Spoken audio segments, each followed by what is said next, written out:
Hey guys, this is Sonu Alawat लेकर आ चुका हूं आपके लिए एक और जबरदस्त गवर्नमेंट जॉब अपडेट जो कि डायरेक्टली निकल के आ रहा है एसएससी स्टेनोग्राफर रिक्रूटमेंट 2024 की तरफ से। दोस्तों, हर साल की तरह एसएससी के थ्रू स्टेनोग्राफर की ग्रेड सी और डी की पोस्ट के ऊपर वैकेंसीज आ चुकी है।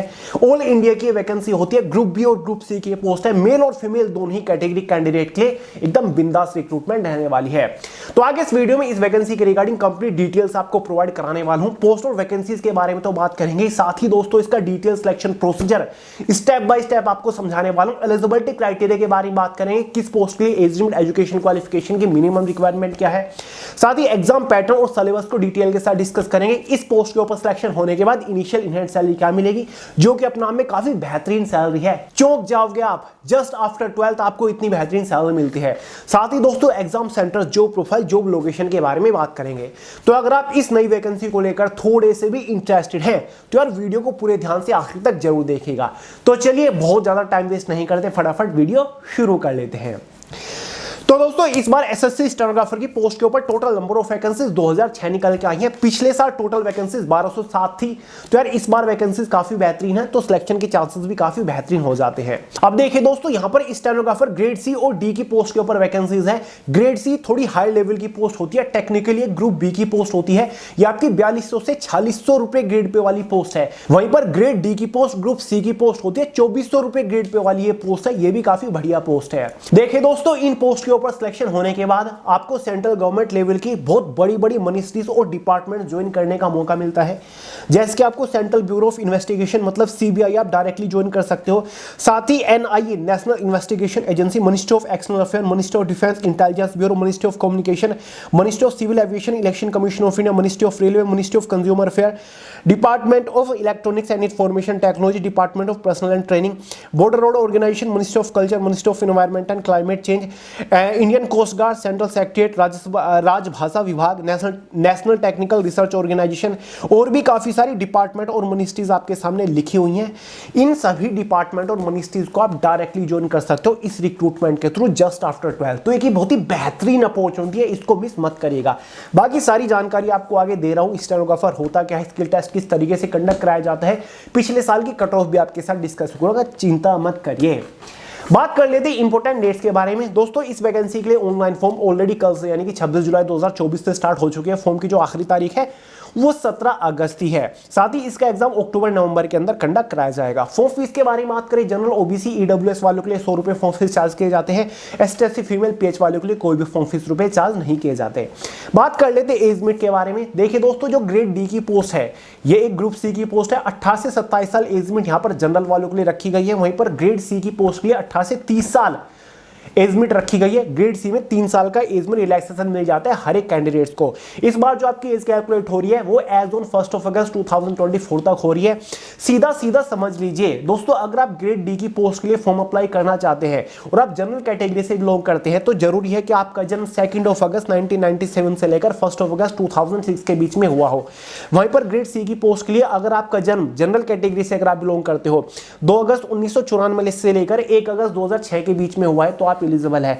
बाकी ओबीसी एसटी एससी वालों को एज में रिलैक्सेशन मिल ही जाता है। हर बार की तरह ओबीसी वालों को 3 साल का मिलता है, एसटी एससी वालों को 5 साल का एज में रिलैक्सेशन मिल जाता है। बात कर लेते हैं एजुकेशन क्वालिफिकेशन के बारे में। दोनों पोस्ट के लिए ही सभी 12 पास कैंडिडेट्स फॉर्म अप्लाई कर सकते हैं। फिर चाहे आपने 12 कितने भी नंबर के साथ पास कर रखे हो, किसी भी स्ट्रीम से, किसी भी सब्जेक्ट से आपने 12 पास कर रखे हैं तो भाई आप एलिजिबल है। एक साथ दोनों पोस्ट के लिए आप फॉर्म अप्लाई कर सकते हैं। फॉर्म आपको अलग अलग अप्लाई नहीं करना होता है। आपको प्रेफरेंस देनी होती है कि भाई मेरी फर्स्ट प्रेफरेंस ग्रेड सी है, फिर सेकंड प्रेफरेंस मेरी ग्रेड डी है। एग्जाम आपका सेम कॉमन ही कंडक्ट कराया जाता है। क्लियर है? दोनों का सिलेक्शन प्रोसीजर बिल्कुल साथ साथ चलता है, बस आपकी कट ऑफ अलग अलग बन जाती है। ग्रेड सी की कट ऑफ अलग, ग्रेड डी की कट ऑफ अलग। क्लियर है? फाइनली बात करेंगे सिलेक्शन प्रोसीजर के बारे में, यानी कि जब आप इस वैकेंसी के लिए फॉर्म अप्लाई कर दोगे, फाइनल सिलेक्शन लेने तक आपको किस किस स्टेज से होकर गुजरना पड़ेगा। इसका कंप्लीट सिलेक्शन प्रोसीजर केवल 2 ही मेजर स्टेजेस के ऊपर टिका हुआ है। स्टेज फर्स्ट में एक एग्जाम कंडक्ट कराया जाएगा 200 नंबर का, डिटेल से बताऊंगा। स्टेज सेकंड में most important skill test conduct कराया जाएगा, स्टेनोग्राफी टेस्ट होगा जो कि केवल क्वालिफाइंग नेचर होता है। सारी जानकारी दूंगा क्योंकि मैं खुद एक स्टेनोग्राफर रह चुका हूं, इतना तो आपको पता ही होगा। तो चलिए स्टेज फर्स्ट के बारे में बात करेंगे, जिसमें आपके कंप्यूटर बेस्ड टेस्ट कंडक्ट कराया जाएगा जो कि आपका अक्टूबर नवंबर में कंडक्ट कराया जाना है। इस एग्जाम में आपको 3 सब्जेक्ट से क्वेश्चंस देखने को मिलेंगे। पहला सब्जेक्ट आपका वही रहेगा जनरल इंटेलिजेंस रीजनिंग, 50 क्वेश्चन आएंगे 50 नंबर के अंदर। दूसरा subject general awareness, 50 question 50 number के अंदर। तीसरा सब्जेक्ट आपका English language comprehension, 100 question 100 number के अंदर आएंगे। इस एग्जाम में क्वांटिटी एप्टीट्यूड मतलब मैथमेटिक्स से कोई क्वेश्चन नहीं आता। इसी के बेसिस पर एग्जाम में 200 क्वेश्चन होंगे, 200 नंबर का पेपर रहता है। 2 आवर मतलब 120 मिनट क्वेश्चन पेपर की टाइम ड्यूरेशन रहती है। 0.25 मार्क्स के एग्जाम में नेगेटिव मार्किंग भी रखी जाती है। तो चलिए दोस्तों, अब आगे बढ़ने से पहले सिलेबस को डिस्कस कर ले, तो उसके बाद प्रीवियस ईयर की कट ऑफ के बारे में बात करेंगे। देखिए दोस्तों, इसके एग्जाम का complete detail syllabus subject wise topic wise PDF form में मैंने Way to Success Telegram channel के अंदर प्रोवाइड करा दिया, लिंक डिस्क्रिप्शन बॉक्स में, वहां से पूरे सिलेबस को अच्छे से डाउनलोड करके देख लीजिएगा। अब देखिए दोस्तों, एग्जाम होने के बाद पोस्ट वाइज कैटेगरी वाइज एक इनिशियल क्वालिफाइंग कट ऑफ बनती है, जो कि डिसाइड करेगी क्या आप सेकंड स्टेज मतलब स्किल टेस्ट के लिए क्वालिफाई कर रहे हो या फिर नहीं कर रहे हो। तो चलिए एक बार प्रीवियस ईयर की कट ऑफ को डिस्कस कर लेते हैं। 1207 वैकेंसीज थी। ग्रेड डी की कट ऑफ सुन लीजिए। जनरल एससी कैटेगरी की जो कट ऑफ गई थी वो 200 में से 109 नंबर पर गई थी। एसटी की 88 गई थी और जनरल वालों की 131 नंबर पर कट ऑफ गई थी ग्रेड डी की पोस्ट के लिए। ग्रेड सी अगर हम बात करें, वहीं पर एससी कैटेगरी की 136 नंबर थी, एसटी वालों की 128 थी, ओबीसी 145, ईडब्ल्यूएस 147, जनरल वालों की 147 ही कट ऑफ गई थी। ठीक है, जनरल वालों की भी 147। तो भाई ये आपके सामने प्रीवियस ईयर की कट ऑफ है। अगर पिछले साल किसी भी कैंडिडेट्स के इतने मार्क्स आ रहे थे अपनी कैटेगरी से, तो भाई वो स्किल टेस्ट स्टेनोग्राफी टेस्ट के लिए क्वालिफाई कर गया था। और हाँ दोस्तों, जैसे कि ये एसएससी स्टेनोग्राफर का एग्जाम है, तो मेरे हिसाब से आपको पता ही होगा हमारी खुद की SSC master guide Flipkart Amazon के ऊपर अवेलेबल हो चुके हैं स्पेशल एसएससी एग्जाम्स के लिए। अगर इस एसएससी मास्टर गाइड के अंदर दिए गए हर एक क्वेश्चन के ऊपर आप एक बार अच्छे से प्रैक्टिस कर लेते हो ना, तो एग्जाम में इससे बाहर क्वेश्चन आपको देखने को नहीं मिलेगा। एसएससी का कोई भी एग्जाम हो, सीजीएल से लेकर एसएससी एमटीएस जीडी तक, ये मास्टर गाइड आपकी 100% हेल्प करेगी। इसमें आपको बहुत सारे मास्टर सेट्स मिल जाएंगे विद डिटेल्ड सॉल्यूशन एक्सप्लेनेशन के साथ। एक क्वेश्चन की वैल्यू 10-10 क्वेश्चन के बराबर है, तो इसके ऊपर अच्छे से प्रैक्टिस हो जानी चाहिए।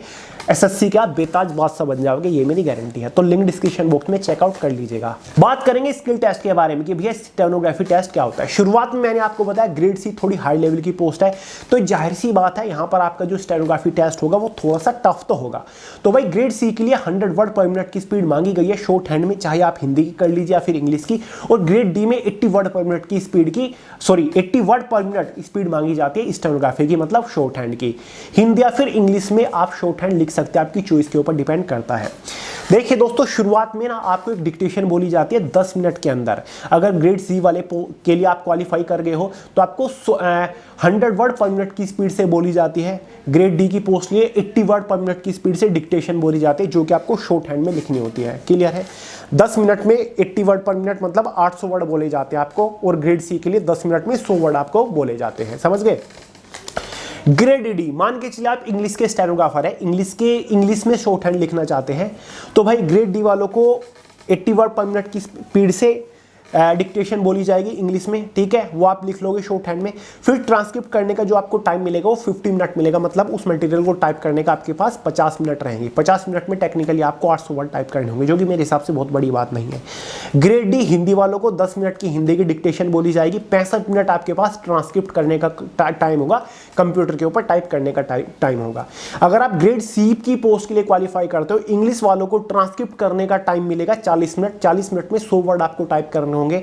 वहीं पर ग्रेड सी हिंदी वालों को 55 मिनट मिलेंगे ट्रांसक्रिप्ट करने का, मतलब आपको हिंदी के जो आपकी हिंदी की शॉर्ट हैंड लिखी थी आपने, उसको टाइप करने का 100 वर्ड को टाइप करने का 55 मिनट आपको दिया जाएगा। तो भाई स्क्रीन के ऊपर आपके सारे पैरामीटर्स हैं, इनको देख लीजिएगा।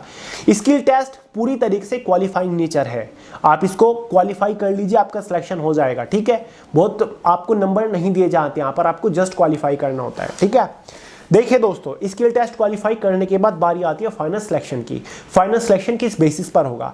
फाइनल सिलेक्शन केवल और केवल फाइनल मेरिट के बेसिस पर होगा, जो कि आपके एग्जाम के मार्क्स के बेसिस पर बनेगी।